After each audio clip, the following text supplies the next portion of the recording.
ವಿರಾಮದ ನಂತರ ಮತ್ತೊಮ್ಮೆ ಪ್ರೀತಿಯ ಸ್ವಾಗತವನ್ನ ತಿಳಿಸ್ತಾ ಇದ್ದೀನಿ. ವಿಸ್ಮಯ ವಾಟರ್ ಪಾರ್ಕ್ ಕಣ್ಣೂರು ಪ್ರೆಸೆನ್ಸ್ ನಮ್ಮ ಶುಭಾಶಯಕ್ಕೆ.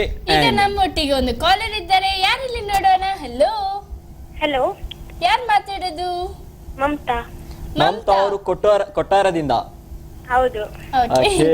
ಕರೆಕ್ಟ್ ಗೆಸ್ ಮಾಡ್ತೀಯಾ ಅಲ್ವಾ ಮಮತಾ ಅವರೇ? ನಾವು ನಿಮ್ಮನ್ನೆಲ್ಲ ನೆನ್ಪಿಟ್ಕೊಳ್ತೀವಿ ಅಲ್ವಾ? ಹೌದೌದು. ಬಟ್ ನಿಮ್ ಕಾಲ್ ಡೈಲಿ ಬರಲ್ಲ ಅಂತೆ. ಬರಲ್ಲ, ಏನ್ ಮಾಡುದು, ತುಂಬಾ ಜನ ಟ್ರೈ ಮಾಡ್ತಾ ಇರ್ತಾರಲ್ಲ ಹಾಗೆ. ಓಕೆ, ಸೊ ಟ್ರೈ ಮಾಡ್ತಿರ್ತೀರಾ ಅಲ್ವಾ? ಟ್ರೈ ಮಾಡ್ತಿದ್ದೆ. ಹಂಗಿದ್ರೆ ಗುಡ್, ಸೂಪರ್. ಓಕೆ, ಹೇಳಿ ಮಮತಾ, ಬ್ರೇಕ್ಫಾಸ್ಟ್ ಎಲ್ಲ ಆಯ್ತಾ? ಹಾ, ಬ್ರೇಕ್ಫಾಸ್ಟ್ ಆಯ್ತು. ಓಕೆ, ಏನ್ ಮಾಡಿದೀರಾ ಸ್ಪೆಷಲ್? ಏನ್ ಸ್ಪೆಷಲ್ ದಸರಕ್ಕೆ? ಇವತ್ತು ಉದ್ದಿನ ದೋಸೆ. ಉದ್ದಿನ ದೋಸೆ. ದಸರಕ್ಕೆ ಉದ್ದಿನ ದೋಸೆಯಾ? ಹೌದು. ಓಕೆ, ದಸರಾಕ್ಕೆ ಬೆಳಿಗ್ಗೆ ಸ್ಪೆಷಲ್ ಮಾಡಿದ್ರೆ ಕಷ್ಟ ಆಗುತ್ತೆ ಅಲ್ವಾ? ಹೌದು. ಓಕೆ, 9 ದಿವಸ ಕಂಟಿನ್ಯೂಸ್ ಮಾಡ್ತಾ ಇರ್ಬೇಕಾಗುತ್ತೆ. ಸೊ ಏನು ಅಂತ ಮಾಡೋದಲ್ವಾ? 9 ದಿವಸ ನಾನ್ ವೆಜ್ ತಿನ್ಲಿಕ್ಕಿಲ್ಲ ಅಲ್ಲ, ವೆಜ್ ಅಲ್ಲ. ಓಕೆ ಹಾಗೆ. ಓಕೆ, ಸೊ ನೀವು ನಾನ್ ವೆಜ್ ತಿನ್ನಲ್ಲ? ಒಂದೊಂದು 9 ದಿವಸ ಒಂದೊಂದು ಡಿಫ್ರೆಂಟ್ ಸ್ಪೆಷಾಲಿಟಿ ಮಾಡ್ಬೇಕು. ಒಂದೊಂದು ದಿನ ಒಂದೊಂದು. ಏನಾದ್ರು ಡೌಟ್ ಇದ್ರೆ ಅದ್ರ ಬಗ್ಗೆ ನಿಹಾಲ್ ಹತ್ರ ಕೇಳಿ. ಆಯುಧ ಪೂಜೆ ದಿವಸ ಮಾಡ್ತೇವೆ. ಆಯುಧ ಪೂಜೆ ಮಾಡ್ತೀರಾ? ಮನೆಯಲ್ಲಿ ಏನೆಲ್ಲ ಆಯುಧಗಳಿದೆ ತಮ್ಮ ಹತ್ರ? ಕತ್ತಿ ಮತ್ತೆ ಇನ್ನೇನಾದ್ರು? ಎಲ್ಲ ಇದೆ ಅಲ್ಲ, ಕಂಪ್ಯೂಟರ್, ಟಿವಿ ಎಲ್ಲದಕ್ಕೂ ಪೂಜೆ ಕಿಚನ್ ಇದು. ಓಕೆ ಓಕೆ, ನಾನು ಕಿಚನ್ ಇದಲ್ಲ, ನಾನು ಹಳೆ ಕಾಲದ ಅದು ರಾಜಂದಲ್ಲಿ ಇರುತ್ತಲ್ಲ, ಟಪಾಲು, ಕತ್ತಿ, ಆಯುಧ, ತಲ್ವಾರ್, ಅದಕ್ಕೆ ಹೇಳ್ತಾರೆ ಆಯುಧಗಳು ಅಲ್ವಾ? ಸೊ ಅದೆಲ್ಲ ಏನಾದ್ರು ಇದೆಯಾ? ಅದೆಲ್ಲ ಏನಿಲ್ಲ. ಅಂತೂ ಆಯುಧ ಪೂಜೆ ಭರ್ಜರಿಯಲ್ಲಿ ಗ್ರ್ಯಾಂಡ್ ಆಗಿ ಮಾಡ್ತೀರಾ? ಹೌದು. ಸೊ ನಮ್ಮನ್ನೆಲ್ಲ ಕರಿತೀರಾ? ನಿಮ್ಮನ್ ಕರ್ದಿದ್ದೇನೆ, ನೀವು ಬರ್ಲೇ ಇಲ್ಲ. ಮದ್ವೆ ಕರ್ದಿದ್ದೆ, ಬರ್ಲೇ ಇಲ್ಲ. ಮದ್ವೆ ಕರ್ದಿದ್ದೀರಾ, ಬಟ್ ಮದ್ವೆಗೆ ಏನು ಗೊತ್ತಾ, ನಾವು ಏನೋ ಒಂದು ಕೆಲ್ಸದಲ್ಲಿ ಇದ್ವಿ, ಅರ್ಜೆಂಟ್. ನಾವು ಅನ್ಕೊಂಡಿದ್ವಿ ಇವರ ಮದ್ವೆಗೆ ಹೋಗ್ಬೇಕು ಅಂತ, ಬಟ್ ಏನ್ ಮಾಡೋದು, ಟೈಮ್ ಆಗಿಲ್ಲ.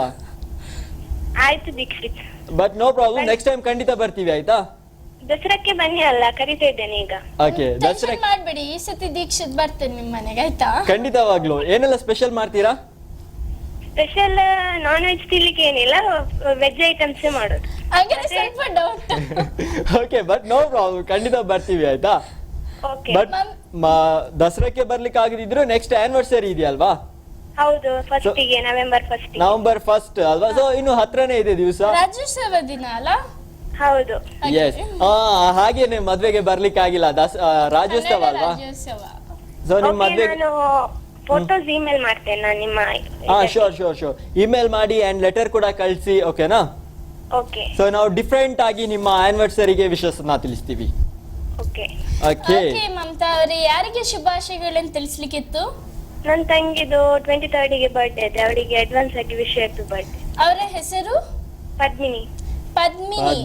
23rd ಅಕ್ಟೋಬರ್ ಅವರ ಬರ್ಡೇ ಅಲ್ಲ? ಹೌದು. ಓಕೆ, ಫಸ್ಟ್ ನೀವು ವಿಶಸ್ ತಿಳಿಸಿ, ಅದರ ನಂತರ ನಾವು ವಿಶಸ್ ತಿಳಿಸ್ತೇವೆ. ವಿಶ್ ಹ್ಯಾಪಿ ಬರ್ಡೇ ಪುಟ್ಟ. ಓಕೆ ಪುಟ್ಟ, ತಮ್ಮ ತಂಗಿನ ಅಷ್ಟೊಂದು ಪ್ರೀತಿ ಮಾಡ್ತೀರಾ? ಹಾ, ತಂಗಿನ ಪ್ರೀತಿ ಮಾಡ್ತೀನಿ, ತಮ್ಮನ್ನು ಕೂಡ ಪ್ರೀತಿ ಮಾಡ್ತೀನಿ. ಓಕೆ, ಇನ್ನು ಯಾರೆಲ್ಲ ಇದ್ದಾರೆ? ಡ್ಯಾಡಿ, ಮಮ್ಮಿ ಎಲ್ಲರಿದ್ದಾರೆ. ಓಕೆ, ಸೊ ಅವರನ್ನೆಲ್ಲರನ್ನು ಪ್ರೀತಿ ಮಾಡ್ತೀರಾ? ಅವರ 25th ಆನಿವರ್ಸರಿಗೆ ನಂಗೆ ಫೋಟೋಸ್ ಕಳಿಸ್ಲಿಕ್ಕೆ ಆಗ್ಲಿಲ್ಲ. ಓ, ಯಾರ್ದು ಹೇಳಿ? ನನ್ನ ತಂದೆ ತಾಯಿದು. Okay, but no problem. Belated ಆಗಿ ವಿಶ್ ಮಾಡಿದ್ದೇನೆ, ಅಡ್ವಾನ್ಸ್ ಆಗಿ ಕೂಡ ವಿಶ್ ಮಾಡಿದ್ದೇನೆ. ಓಕೆ, ಅಂತೂ ಸೂಪರ್. ಅಂತೂ ವಿಶಸ್ ತಿಳಿಸಿದ್ರೆ ಅವ್ರಿಗೆ ಆ ವಿಶಸ್ ಖಂಡಿತವಾಗ್ಲೂ ತಲುಪಿರುತ್ತೆ ಅಲ್ವಾ? ತಲುಪಿದೆ ಅಲ್ವಾ? ಸೊ ಖುಷಿಯಾಗಿರುತ್ತೆ. ಅವರ ಲೈಫ್, ಅವರ ಜೀವನ, ಇಡೀ ವೈವಾಹಿಕ ಜೀವನ ಸೂಪರ್ ಆಗಿರುತ್ತೆ. ಓಕೆನಾ? ಹಾಗೇನೆ ಮಮತಾ ಅವ್ರದ್ದು ಸಿಸ್ಟರ್ 23rd ಗೆ ಅವರ ಹೆಸರು ಪದ್ಮಿನಿ ಅವರ ಬರ್ಡೇ. ಸೊ ನಮ್ಮ ಟಿವಿ ಹಾಗೆ ನಮ್ಮಿಬ್ಬರ ಪರವಾಗಿ wish you very happy birthday Padmini. Advance ಆಗಿ ವಿಶಸ್ ತಿಳಿಸ್ತಾ ಇದೀವಿ. ಅಂಡ್ ಮಮತಾ ಅವರೇ, ಹಲೋ ಮಮತಾ ಅವರು ಆಚೆ ಅಡಿಗೆಯಲ್ಲಿ ಏನೋ ಇಟ್ಟಿದ್ದಾರೆ ಅಂತ ಅನ್ಸುತ್ತೆ. ಸೊ ಹೋಗ್ಬಿಟ್ಟು ನೋ ಪ್ರಾಬ್ಲಮ್, ಗ್ಯಾಸ್ ಅಲ್ಲಿ ಇಟ್ಟದ್ದು. ಬಟ್ ನೋ ಪ್ರಾಬ್ಲಮ್ ಮಮತಾ ಅವರೇ, ತುಂಬಾ ಚೆನ್ನಾಗಿ ಮಾತಾಡಿದ್ರಿ. ಮಮತಾ ಅವರೇ, ಕರೆ ಮಾಡಿದ್ದಕ್ಕೆ ಹೀಗೇನೆ ಕರೆ ಮಾಡ್ತಾ ಇರಿ, ನಾವು ನಿಮ್ಮ ಕಾಲಿಗೋಸ್ಕರ ಕಾಯ್ತಾ ಇರ್ತೇವೆ. ಅಂಡ್ ಫ್ರೆಂಡ್ಸ್, ಮಮತಾ ಅವ್ರು ಕಾಲ್ ಮಾಡಿದ್ರು, ಅಂಡ್ ನೀವು ಕೂಡ ಕರೆ ಮಾಡಿ ನಿಮ್ಮ ಪ್ರೀತಿ ಪಾತ್ರರಿಗೆ ಪ್ರೀತಿಯ ವಿಶೇಷ ತಿಳಿಸಿ ಅಂತ ಹೇಳ್ತಾ, ಮಮತಾ ಅವರಿಗೆ ಅಂಡ್ ಅವರ ಸಿಸ್ಟರ್ ಪದ್ಮಿನಿ ಅವರು ಬರ್ಡೇನ 23rd ಗೆ ಆಚರಿಸ್ತಿದ್ದಾರೆ ಅಲ್ವಾ? ಅವರಿಗೋಸ್ಕರ ಅಡ್ವಾನ್ಸ್ ಆಗಿ ಒಂದು ಸಾಂಗ್ ನ, ಸೂಪರ್ ಆಗಿರೋ ಸಾಂಗ್ ನ ಪ್ಲೇ ಮಾಡ್ತಿದೀವಿ.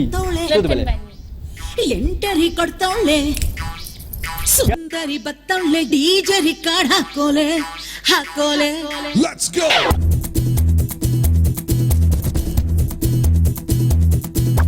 ಸುಂದರಿ ಬತ್ತಾಳೆ, ಡಿಜರಿ ಕಾರ್ಡ್ ಹಾಕೋಲೆ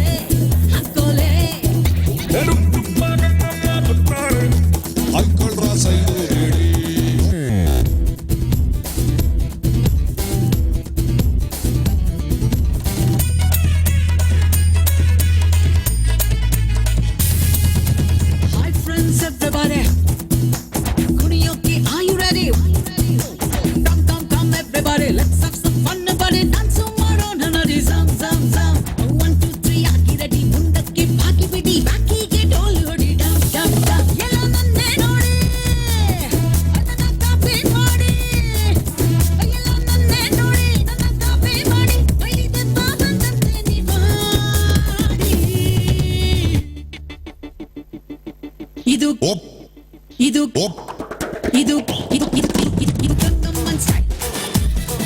ಇದು ಗಂಗಮ್ಮನ್ ಸ್ಟೈಲ್. ಇದು ಗಂಗಮ್ಮನ್ ಸ್ಟೈಲ್. ಇದು ಗಂಗಮ್ಮನ್ ಸ್ಟೈಲ್.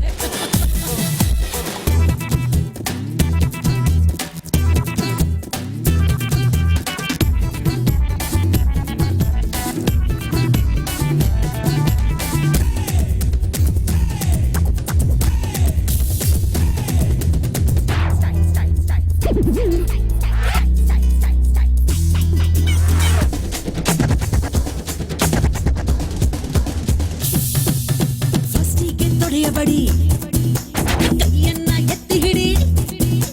ಫಸ್ಟಿಗೆ ತೊಡೆಯಬಡಿ ಕೈಯನ್ನ ಎತ್ತಿ ಹಿಡಿ. ಬುರ್ರಂತ ಓಡಿಬಿಡಿ ಅನ್ನೋ ಸ್ಟೈಲ್. ಬಲಗಾಲ ಮೇಲೆ ಇಡಿ, ಕೈಯನ್ನು ಕಾಸಿ ಹಿಡಿ, ನಿಂತಲ್ಲೇ ಜಂಪು ಹೊಡಿ. ಈ ಸ್ಟೈಲ್ ಇದು ಬಚ್ಚನ್ ಸ್ಟೈಲು. ಇದು ರಜನಿ ಸ್ಟೈಲು. ಇದು ಬಚ್ಚನ್ ಸ್ಟೈಲು. ಇದು ರಜನಿ ಸ್ಟೈಲು. ಈಗ ತೋರಿಸ್ಲಾ ನಿಂಗೆ ನನ್ ಸ್ಟೈಲು. ಇದು ಇದು ಇದು ಗಂಗಮ್ಮನ್ ಸ್ಟೈಲ್. ಇದು ಗಂಗಮ್ಮನ್ ಸ್ಟೈಲ್.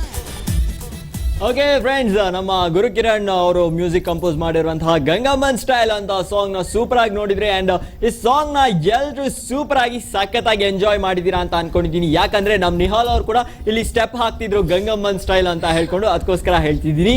ಹಾಗೇನೆ ದೀಕ್ಷಿತ್ ಅವ್ರು ಕೂಡ ಸ್ಟೆಪ್ ಆಗ್ತಾ ಇದ್ರು. ಅಫ್ಕೋರ್ಸ್ ಅಷ್ಟು ಒಳ್ಳೆ ಮ್ಯೂಸಿಕ್, ಅಷ್ಟು ಒಳ್ಳೆ ಸಾಂಗ್ ಎಲ್ಲ ಬರುವಾಗ ಸ್ಟೆಪ್ ಆಗದೆ ಇರಕ್ಕೆ ಮನ್ಸೇ ಬರಲ್ಲ. ಸುಮ್ನೆ ಹಿಂಗೆ ನಿಂತಿದ್ರು ಕೂಡ ಅಲ್ಲಿಗೆ ಒಂದು ಸ್ಟೆಪ್ ಏನಾದ್ರು ಹಾಕುವಂತ ಆಗುತ್ತೆ. ಹಾಗೆ ಈಗ ವಿಸ್ಮಯ ವಾಟರ್ ಪಾರ್ಕ್ ಕಣ್ಣೂರ್ ಪ್ರೆಸೆನ್ಸ್ ನಮ್ಮ ಶುಭಾಶಯ ಕಾರ್ಯಕ್ರಮ ಮುಗಿಸುವಂತ ಸಮಯ ಬಂದಿದೆ. ಯಾರೆಲ್ಲ ಕಾಲ್ ಮಾಡಿದ್ರು ಅವರಿಗೆ ತುಂಬಾ ಥ್ಯಾಂಕ್ಸ್. ಯಾರಿಗೆಲ್ಲ ಕಾಲ್ ಕನೆಕ್ಟ್ ಆಗ್ಲಿಲ್ಲ ಬೇಜಾರ್ ಮಾಡಬೇಡಿ, ಹೀಗೇನೆ ನಮಗೆ ಕಾಲ್ ಮಾಡ್ತಾ ಇರಿ. ಹಾಗೆ ಯಾರೆಲ್ಲ ನಮ್ಮ ಶೋ ನೋಡ್ತಾ ಇದ್ರು ತುಂಬಾ ಥ್ಯಾಂಕ್ಸ್ ಅವರಿಗೆ ನಮ್ಮ ಶೋ ನೋಡಿದಕ್ಕೆ. ಇದು ನಿಮ್ಮ ಪ್ರೀತಿಯ ಗೆಳತಿ ನಿಹಾಲ್ ಅಂಡ್ ಯಾನೆ ನಿಕ್ಲನೇ ಮೋಕೆದ ಜವನೆ ದೀಕ್ಷಿತ್ ಶೆಡಿ signing off from the show. Take care, bye, ಶುಭ ದಿನ. ಕಾರ್ಯಕ್ರಮದ ಪ್ರಾಯೋಜಕರು Vismaya entertainment centre, Parassinikadavu, Kannur.